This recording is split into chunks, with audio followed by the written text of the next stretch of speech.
It's Cash Lips City. Iwe toniwe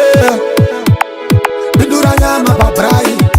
Nasakatura iripo ndai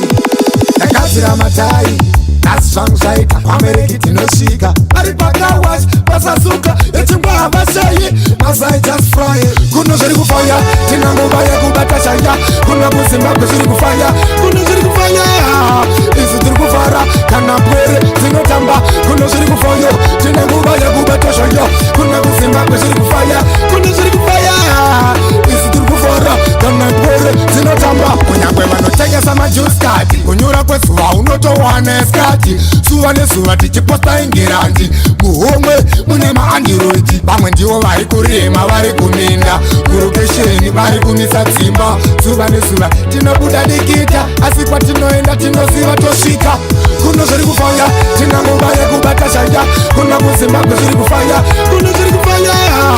Isu tiri kufara Kana pwere tinotamba Kuno zviri kufanya Tina nguva yekubata shaya Kuno kuZimbabwe zviri kufanya Kuno zviri kufanya Isu tiri kufara Kana pwere tinotamba Semasimbo takadzidza Kunyangwe zvichingoma Atimbomira kudzimba Kunyangwe zvichidzimba Tinoramba tichiinda Kusvikira tasvika Darika neupawa Pasipeka tiri kuchamba Koma tiri kukanda Kugetu zvichifaya Driver rova kombi Chipinde mfumbi Bhazi rasa rakupa kapana tupa tombi Kuno zviri kufanya Tina nguva yekubata shaya Kuno kuZimbabwe zviri kufanya Kuno zviri kufanya Isu tiri kufara Kana pwere tinotamba Kuno zviri kufanya Tina nguva yekubata shaya Kuno kuZimbabwe zviri kufanya Kuno zviri kufanya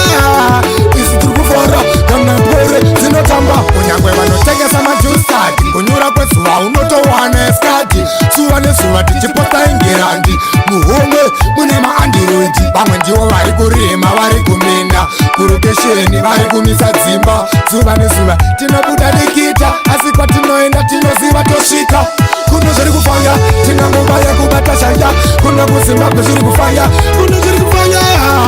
Isu tiri kufara Kana pwere tinotamba Kuno zviri kufanya Tina nguva yekubata shaya Kuno kuZimbabwe zviri kufanya Kuno zviri kufanya Isu tiri kufara Kana pwere tinotamba Ayotai International